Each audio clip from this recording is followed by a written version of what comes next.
አንደኛ ቲቪተኛ የሆኑ ሰዎች፣ ተመጻዳቂዎች፣ ከንቱ ዳሴ የሚፈልጉና ግትር የሆኑ ሰዎች፣ ሴትም ወንድም ማለት ነው የሆኑ ሰዎች ሁልጊዜ የሚፈልጉትን ነገር አያገኙ። ሁልጊዜ እንደተበደሉ ብቸኛ እንደሆኑና እንደተገፉ ከዛ ጥብርር ሲሉ ሰው እንዳጡ ነው። ይሄ አንዱ ነው። በቃ ደስ የሚላቸው ነገር አያገኙም፣ አይደሰቱም። በቃ ደስተኞች አይደሉም።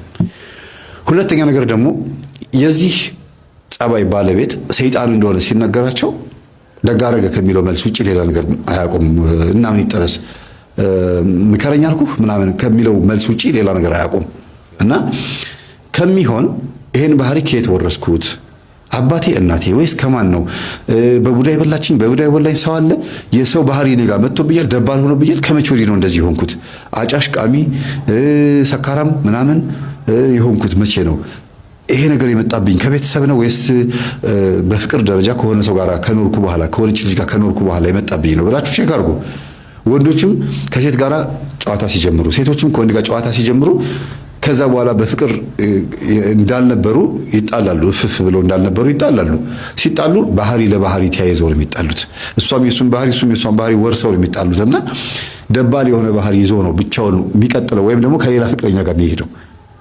ያ ደባል ባህሪ ሌላኛዋ ፍቅረኛ ጋር ሲሄድ ይጣላል፣ ይቆጣል ማለት ነው። ንጭንጭ ይኖራል። ያችን እያስታወሱ መናደድ አለ። ስልኩ ላይ ፎቶዋን አይረሳም ወይ ስልኳ ላይ ፎቶውን አትረሳም። በዚህ የተነሳ ሁለተኛው ጋር ይጣላል። አያችሁ፣ ይሄዳል መንፈሱ አብሮ ይሄዳል። እና በዝሙት በሩካቤ 90% 99 እስከ 100% ማለት ነው በሩካቤ መናፍስት ይተላለፋል። ከወንድ ወደ ሴት ከሴት ወደ ወንድ በዝሙት በመዳራት በመሳሳም በአጠቃላይ በተላጥቆ ማለት ነው በግዕዙ በሩካቤ መናፍስት ይወራረሳሉ። ለምሳሌ የቀረብሽው ወንድ አንቺ እናቱ በአመቺሳ ለሰይጣን የሰጠችው ከሆነ አመቺሳ ማለት ማስታቀፍ ለሰይጣን ማስታቀፍ ማለት ነው፣ በኦሮሚያ ባህል ማለት ነው። በጉራጌ ክልልም ሚየት አርሜት ቦጀ ተብሎ የሚጠራው አማራ ክልል ላይም ሲወለድ ራሄሎ መንፈስ ወርሳው ልክ ሲወለድ ዶሮ ይታረዳል። እንደየብሔራቸው ትግራይ ክልልም ልክ እንደዚሁ እንደየብሔራቸው ልጆችን ለመናፍስት የሚገብሩበት አይነት አሰጣጥ ተሰጥቶስ ቢሆን ከአንቺ ጋር ሲኖር ያን ነገር ወደ አንቺ ይመጣል። ባህሪው ግልብጥብጥ የሚልብሽ፣ ጸባዩ የሚለዋወጥብሽ፣ እንደገናም ደግሞ እንደምትፈልጊው አይነት ወንድ እንዳይሆን ቺት የሚያደርግብሽ፣ ስልኩ ላይ የማትፈልጊውን ነገር የምታገኝበት፣ ቤተሰቦቹም አንቺን የሚጠሉበት መንገድ ሊሆን ይችላል። ይሄ አንቺን አይፈልግሽማ። ሌላው ሴት ዛሬ አይነት ጥላ ካለችበትም አንቺን አትወድሽም። ማንሽ አንቺ አንቺ ሳትመጪ በፊት እኔ እኮ ባሌ ነው ብላ ውስጥ ያለችው መንፈስ ትገፋሻለች። አፈቅርሻለሁ እያለሽ ይጠላሻል። እንጋባ እያለሽ ይጣላሻል። ባህሪው ይገለባበጥብሻል። በትንሽ ነገር ትጣላላችሁ። ምንድነው ለትልቅ ቁም ነገር ለበርገር ተፈላልጋችሁ በከረሜላ እንደመጣላት ማለት ነው። ያ ማለት በትልቁ ለትዳር ለሚባለው ጉዳይ ተፈላልጋችሁ በጣም ኢምንት በሆነች ትናንሽ በሆነ ነገር ተኮራርፎ በዛው ነገሮች ተካረው እልከኛ ሆነው እስከ መፋታት በጨውነት ደረጃ እስከ መለያየት ቤተሰብ ጣልቃ ቢገባም እንኳን ነገሮች በጣም አስቸጋሪ እስከመሆን ድረስ ይደረሳል። ለምን ሲባል እንድትጋቡ የማይፈልግ አለ እሱ ውስጥም አንቺ ውስጥም። አንቺ ደግሞ ቆንጆ ከሆንሽ ቅርጽ ካለሽ የተለያየ በጣም የሚያማምሩ ነገሮች ካሉሽ አለቀ በቃ። ለምን ኖረሽ አይደለም ሸፍኙም አትሸፍኙም እሱ ያንቺ የክርስትና ህይወት ማንነት ይወስነዋል። ግን አንቺ ጋር ያለው ተፈጥሮ እግዚአብሔር ሰይጣን እንዲስብ አድርጓል የፈጠረው። መልካምና ውብ አድርጎ ፈጥሮሻል።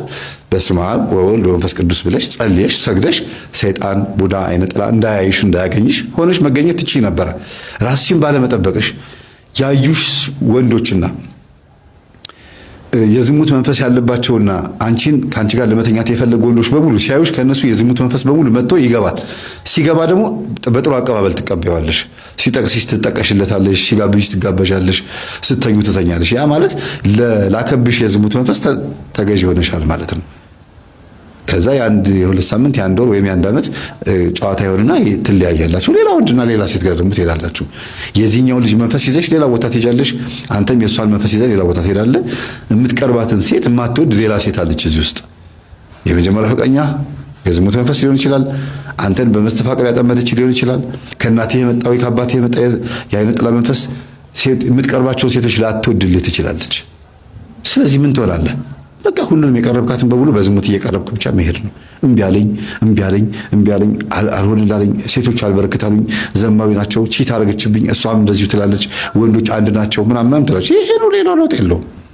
ስለዚህ አማትቦ ራስን መቀደስ፣ መስገድ፣ ስጋን በጸበልም በእምነትም በምንም ንጹህ አድርጎ ወደሚቀጥለው ስቴፕ ስትሄዱ የሚወረወረው ማንኛውም የዝሙትም የቡዳም የምንም መንፈስ ኮተትም መተትም ሊሆን ይችላል።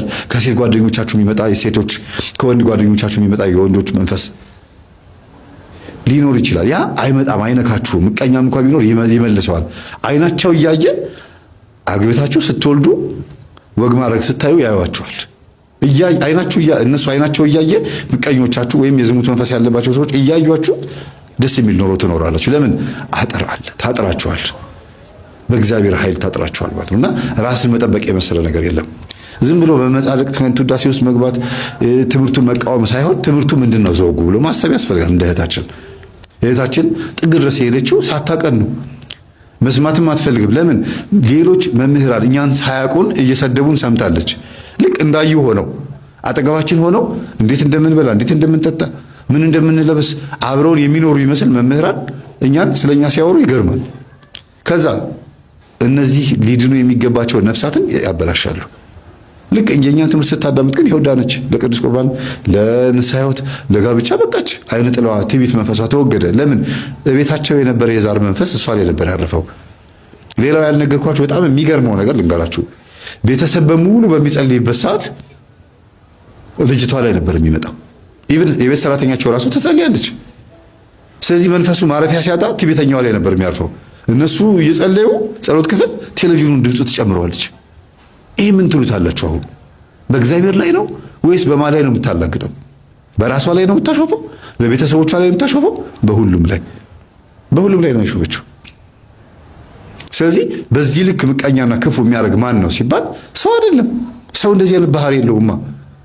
ባልታገሳት ኖሮ እኮ እቺን የመሰለች ንጹህና ጥሩ ልጅ እኮ አላገኝም ነበረ። ከልቧ ላይ ቁራው መንፈስ ባይነሳ ንጽህናዋ እንደ ትህትናዋ አይታወቅም ነበረ። ልጅቷ ትሁት ናት። ትዕቢተኛ ያደረጋት መንፈስ ነው ማለት ነው። ራሷን መግራት የምትችል ልጅ መሆኗን ማወቋ በራሱ ገርሟታል። መምህር በቃ ራሴን አስተካከልኩ ገራው ማለት ነው። እኔ አሁን እንደዚህ እንደ በፊቱ የለብኝም። አዎ የለብሽም ወይ እንግዲህ ገርማል በጣም ትላለች። አያችሁ ሲነሳ ከተነሳ ተነሳ ነው በቃ። ልክ ቅዱስ ጴጥሮስን ጌታችን ምንድን ያለው? አትሙትብን ጌታ ሆይ አትሰቀልብን፣ እንሰቀላለሁ እያልከን እኮ ነው ሲለው ጊዜ ሂድ አንተ ሰይጣን የሰውን እንጂ የእግዚአብሔርን አታውቅም አለው። እንደዚህ ነው ማለት ያለብን። ሰይጣን የሆነ ድህነት እንዳይመጣ በጎ በሚመስል መልኩ ሊያወራ ሲሞክር ሂድ አንተ ሰይጣን ብሎ መቃወም ያስፈልጋል። እዚህ ቤትም እንደዛ ነው የሆነው። ልጅቷ ልክ እንደ ቅዱስ ጴጥሮስ መልካም ነገር የምትናገር የምትመስለው ይሄን ትምህርት አታዳምጡ፣ ችግር አለባቸው፣ ጠንቋዮች ናቸው፣ ደብተራ ናቸው የምትል ትመስላለች። ግን ጌታችን ኢየሱስ ክርስቶስ ካልተሰቀለ ድነት አይገኝም። ጴጥሮስ አትሰቀልብን ሲል የነበረው አታድን እያለ ነው። ማን ነው ግን በአፉ ላይ ሆኖ ሲያወራ የነበረው? ሰይጣን። በልጅቷ አፍ ላይ ሆኖ ሲያወራ የነበረው ማን ነው? ሰይጣን ነው። ይሄን ትምህርት ከምታዳምጡ ዱርዬ ብትሆን ይሻላችኋል፣ ዓለማዊ ብትሆን ይሻላል። ያ ማለት ጨሌውን አምልኪ እማዬ፣ አንተም ወደ ዱርዬነት ተመለስ፣ እናንተም እንደፈለጋችሁ መረን ሁኑ፣ የዚህ ሰው ትምህርት አታዳምጡ እያለች የነበረችው ለዛ ነው። ተይዛ ነው ማለት ነው። በዚህ ልክ ሰይጣን ያወራል አፍ ላይ ሆኖ፣ ግን በጎ ነገር የሚያወሩ ነው የሚመስሉት። መምህራን ላይ ሊቃውንት ላይ ሆኖ ስለኛ ሲያወሩ እውነት እኛ አድርገነው እነሱ ለሕዝቡ ተቆርቆረው ለቤተ ክርስቲያን እነሱ ከሚቆረቆሩት በላይ ማንም የሚቆረቆር የማይመስላቸው ሰዎች አሉ።